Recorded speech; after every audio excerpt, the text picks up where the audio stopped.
Ce qui n'est pas une rumeur, c'est que Kylian Mbappé est revenu au top. Clément Crépu. Mercredi, Kylian Mbappé inscrit un triplé contre City. Jeudi, il est à Caen pour sauver le club de la relégation. Vendredi, il rencontre les grands de ce monde et négocie un accord de paix historique. Fred. Mercredi soir, Real Madrid, Manchester City. S'il y avait bien un soir pour briller, c'était celui-là. Kylian Mbappé qui va revenir sur le pied gauche. 1, 2, 3, Kylian Mbappé au sommet. Kylian qui a les mains pleines, le ballon, le trophée. Personnellement, depuis quand vous ne vous êtes pas senti aussi bien, aussi fort? Non, à Paris, je me sentais fort. Hein. À Paris, je me sentais bien. Mais c'est clair qu'au début, à Madrid, c'était pas trop ça. Je pense que je me cherchais un petit peu. Un triplé, le président Florentino Pérez content. Un ballon signé par tous ses copains. Kylian Mbappe's ball, we see it here. Et grade ultime, il a même impressionné Zinedine Zidane, présent au stade. If Zizou just, smiles at my game, I'm really the happiest guy in the whole world, truly in the entire universe. Et encore mieux, tiene la calidad para llegar al nivel de Cristiano. la presse espagnole est dithyrambique et le média El Chiringuito met carrément un extrait du Canal Champions Club pour montrer à quel point en France on est sous le charme, avec en bonus la petite traduction pour bien comprendre Hervé Matou. Un homme, Kylian Mbappé. Mais la véritable surprise de la semaine, c'était ça. Kylian. Oh, Voir Kylian Mbappé à Caen le lendemain de son triplé. Une visite impromptue avec la casquette d'actionnaire majoritaire du club.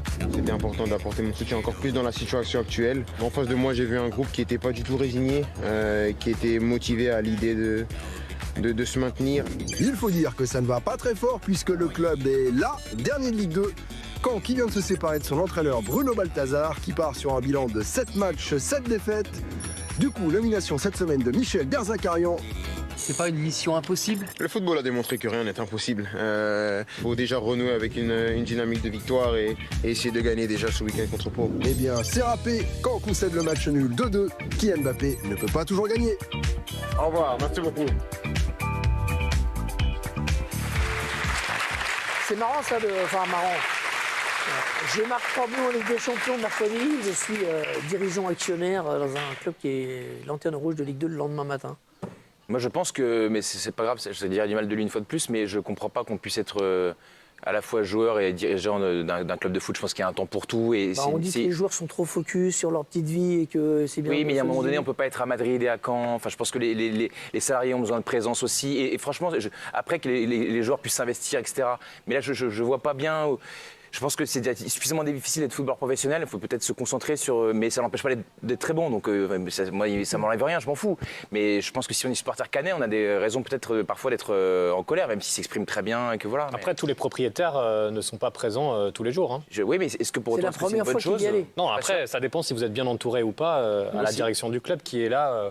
Au quotidien. Moi, je pense que c'est toujours bien que les joueurs s'oxygènent, fassent d'autres choses. Bon, là, mais s'oxygéner, c'est une chose. Là, c'est-à-dire, c'est des investissements lourds. Enfin, c'est mieux que l'argent soit investi dans le foot qu'ailleurs. Ça reste quand même particulier qu'un joueur prenne un club, admettons que quand c'est de plus en plus fréquent. Un jour joue en Ligue des Champions et qu'il y a un camp au Real Madrid, moi là ça me pose plus de problème. Bon, on a un peu l'abri là. Certes, c'est pas l'année prochaine.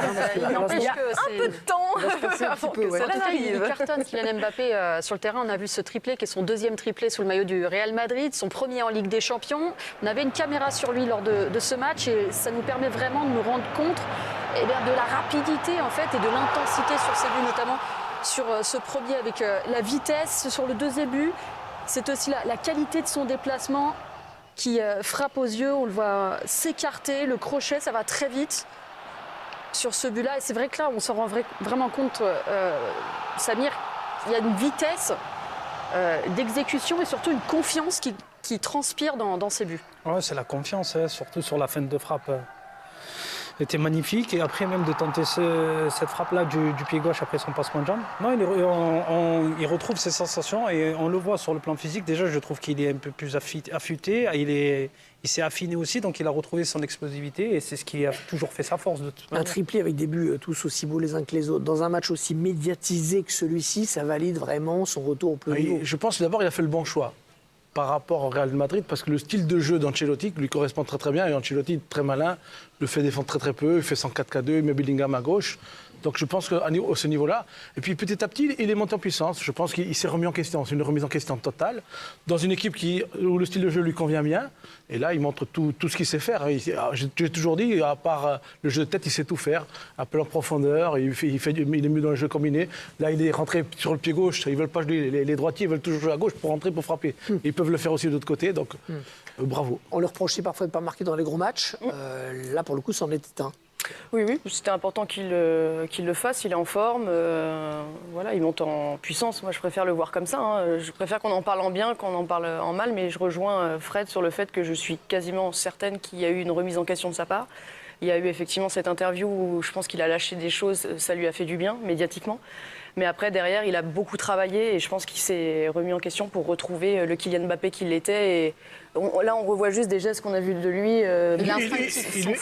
Il est relâché. Il lui reste une chose à faire, c'est de confirmer au très très haut niveau, c'est-à-dire dans les gros matchs, ce qu'il a fait contre Manchester City. Il y a quelqu'un de sa famille qui me confiait aussi qu'il réfléchissait trop au début et qu'il est revenu vraiment à un stade où il est instinctif, plus relâché. C'est aussi ce qui change. Au contraire, moi je trouve qu'il a épuré un petit peu son jeu.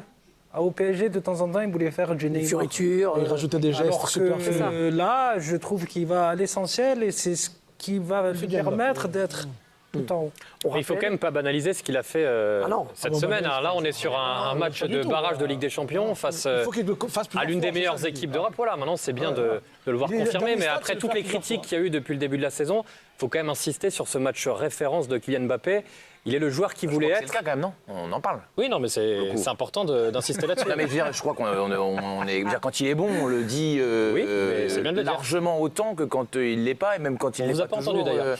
Mais non, parce qu'on me donne la parole pour dire du mal de Mbappé. Donc là, quand il est bien, Bertrand, vas-y, dis-le. Choisi de dire du mal. Allez, Bertrand, parle de son match. Comme vous, je l'ai trouvé très bon, et comme Frédéric, on attendra encore aussi de voir. Et d'habitude, parce qu'en fait, ce que j'ai dit pour Paris quand ils ont battu City, de dire que c'est plus une des meilleures équipes d'Europe, et ben quand c'est le Real Madrid qui les affronte, c'est pareil, c'est toujours pas une des meilleures équipes d'Europe. C'est valable pour le Real et c'était valable pour le PSG aussi. Donc, et on rappelle qu'il y aura un derby. On voir l'étage du dessus, mais il est largement mieux qu'avant, c'est sûr. En 8e, un derby contre l'Atlético de Madrid et un derby pour nous entre Griezmann et Mbappé. Ça sera passionnant également. Ça sera plus difficile déjà. L'Atlético de Madrid, c'est moins ouvert. Là, il va falloir aller les chercher les buts. Les appels en profondeur, comme il a fait ce premier but, on a pas. C'est un cadenas là. La petite poussette, c'est lui qui va l'avoir.